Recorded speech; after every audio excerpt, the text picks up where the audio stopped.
आरक्षण भी मुस्लिम समुदाय को चाहिए, देश भी मुस्लिम समुदाय को चाहिए, माइनॉरिटी कमीशन भी मुस्लिम समुदाय को चाहिए, सच्चर कमीशन भी मुस्लिम समुदाय को चाहिए, वक्फ बोर्ड भी मुस्लिम समुदाय को चाहिए। क्यों ये क्यों हो रहा है इस देश में? आपने एक देश ले लिया, उसके बाद वक्फ बोर्ड ले लिया, माइनॉरिटी कमीशन के नाम पर 5.5 लाख करोड़ रुपए मेरे देश के मेजोरिटी का पैसा, जो वैष्णो देवी मंदिर जितने हमारे मंदिरों का पैसा है 5.5 लाख करोड़ रुपए माइनॉरिटी को जाता है, वो माइनॉरिटी कमीशन के नाम पर, उसी सच्चर कमीशन के नाम पर माइनॉरिटी के बच्चों को 1-1 लाख रुपए दिया जाता है आईएएस बनने के लिए। क्यों? ये देश का हिंदू समाज पूछ रहा है क्यों हमारे साथ भेदभाव? क्यों? क्योंकि हम यादव हैं, ब्राह्मण है, बनिया है, दलित है, ठाकुर है, कुशवाहा है, पटेल है, इसके लिए हमारे बच्चों के हाथों में कटोरा दे दिया जा रहा है और उनको एक देश और उनके नाम पर देश का सारा खजाना लूटा दिया जा रहा है। क्यों? ये देश पूछ रहा है। और इस देश के हिंदुओं को कहना चाहता हूं जो बटे हुए हैं, ये सत्य है कि जब बटे हो तो कटे हो और कटोगे। सर, वक्फ बोर्ड को जो है अपना हक मानते हैं मुस्लिम समुदाय, कहते हैं हमारा हक है, हमें मिलना चाहिए और हमेशा से मिलता है। अपना हक मानते हैं वो वक्फ बोर्ड को। उनका हक पाकिस्तान ले लिया है, अब उनका हक कहाँ है? 116 करोड़ हिंदू हैं यहाँ इस देश में, उनका हक कहाँ है? वो अपना हक मांग रहे हैं, हमारा हक दो ना, हमारा अधिकार दो ना। मुसलमानों ने इस देश के लिए कुर्बानी दी, सब कहते हैं, तो सिर्फ भारत के लिए नहीं पाकिस्तान के लिए भी कुर्बानी दी थी। अखंड भारत के लिए हिंदू मुसलमान मिलकर के लड़ाई लड़े थे और मुसलमानों ने अपना अधिकार पाकिस्तान ले लिया था।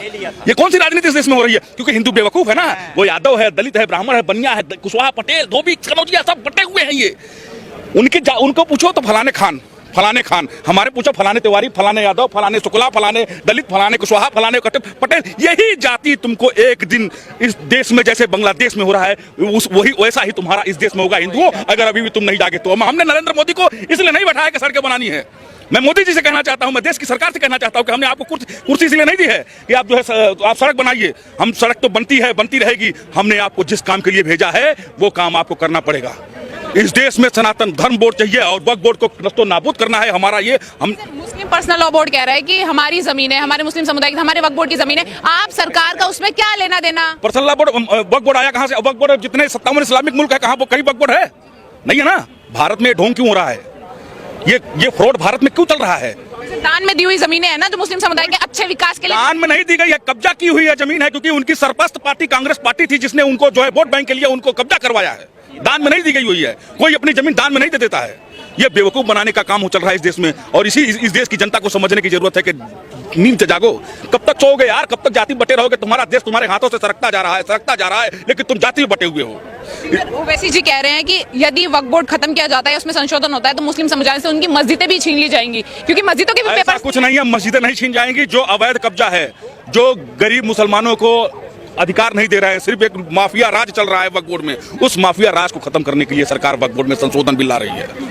ये मुसलमानों को भड़काने की एक नई साजिश है, नए तरीके से जो है साजिश है। जैसे उसको जो है शाहबानो के केस में जो है कांग्रेस पार्टी ने जो है मुसलमानों ने सरकार को डराया, कांग्रेस को, तो उन्होंने संविधान में संशोधन करके जो है ट्रिपल तलाक का कानून ले दिया था। वैसे ही ये मुसलमानों का डराने का कानून है। और मैं इस देश से कहना चाहता हूं और उन लोगों से कहना चाहता हूं कि ये राजीव गांधी की सरकार नहीं है, ना ही कांग्रेस की सरकार है, ये भारत में भारतीय जनता पार्टी की सरकार है और इसे भारतीयों ने चुना है और जिस लिए चुना गया है यही सब काम है। जैसे कि वक्फ बोर्ड खत्म करने के लिए हमने मोदी को बैठाया है, ट्रिपल तलाक के लिए हमने बैठाया था, 370 के लिए हमने बैठाया था। हम जैसे जो काले कानून है इस देश में उसको खत्म करने के लिए हमने मोदी सरकार को बैठाया है और मोदी सरकार वो काम कर रही है। आप बोल रहे कि खत्म करवाना है, मुस्लिम समुदाय बोल रहा है दूसरा शाहीन बाग बना देंगे, पर खत्म नहीं होने देंगे। तुम शाहीन बाग बना करते देखो। अब देखो दिल्ली में राज्य डबल इंजन की सरकार है, महिला सीएम है, आप बनाओ तो डबल इंजन की सरकार दिल्ली में बैठी हुई है। शाहीन बाग बना करके देखो, समझ में आ जाएगा शाहीन बाग क्या चीज है। अब वो जमाना लद गए और मैं यही कहना चाहता हूं कि भारत में अगर फ्रॉडगिरी करोगे तो आज 5 वक्त पढ़ रहे हो, कल 15 वक्त पढ़नी पड़ेगी, फिर भी नहीं हो पाएगा।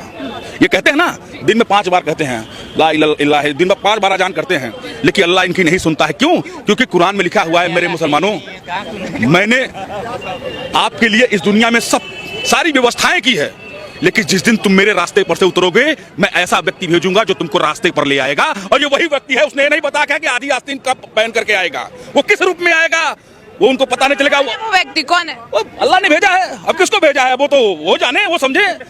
5 वक्त जो पढ़ रहे हैं, बार तो दिन में 5 वक्त पढ़ते हो ना, क्यों अल्लाह आपकी नहीं सुन रहा है? अल्लाह इसलिए नहीं सुन रहा है कि आप अल्लाह के प्रति ईमानदार नहीं हो, इसलिए अल्लाह आपकी नहीं सुन रहा है। वक्फ बोर्ड को खत्म नहीं होने देंगे, अपना धर्म बचाएंगे, वक्फ बोर्ड से उनका धर्म बचेगा। सर एक पत्रकार महोदय, मैं ये कह दूं, जो एक बड़ी सच्चाई, अगर वक्फ बोर्ड पे अंकुश नहीं लगाया जाए, वक्फ बोर्ड पे अगर अंकुश नहीं लगाया जाए तो एक बड़ी सच्चाई दुनिया के सामने आ जाएगी। वो सच्चाई क्या जान, अगर वक्फ बोर्ड पे अगर अंकुश नहीं लगाया जाएगा तो एक बड़ी सच्चाई दुनिया के सामने आ जाएगी। वो सच्चाई क्या, वक्फ बोर्ड ने अभी ये अंबानी के घर पे कहा, दावा ठोका जो वक्फ बोर्ड की जमीन पे है। कुंभ मेला हुआ तो कहा जो ये क्या कहते हैं वक्फ बोर्ड की जमीन पर। अगर इस पे अंकुश नहीं लगाया गया तो आने वाले वक्त में कहीं ये ना कह दे जो जीबी रोड वक्फ बोर्ड की जमीन पे है। जीबी रोड, क्योंकि हमारी अम्मी जान, हमारी फूफी जान यही काम करती थी, तो कहीं ऐसा ना हो, इसलिए मैं कहता हूं इस सच्चाई को पता ना चले लोगों को, इसलिए वक्फ बोर्ड पे अंकुश लगना चाहिए। और अभी नागपुर में जो घटना हुआ उसके लिए मैं कह देना चाहता हूं, जो ऊपर खुदा नीचे खुदा, ऊपर खुदा नीचे खुदा, आगे खुदा पीछे खुदा, दाएं खुदा बाएं खुदा, जहां नहीं खुदा है ना वहां अब खुदेगा, अब खुदेगा। अब क्या खुदेगा तो कब खुदेगा। मैं कहता हूं जो हम लोग इस देश में राम राज की परिकल्पना क्यों करते हैं, बात को समझिए इस चीज को। भगवान राम कितने भाई थे? 4 भाई।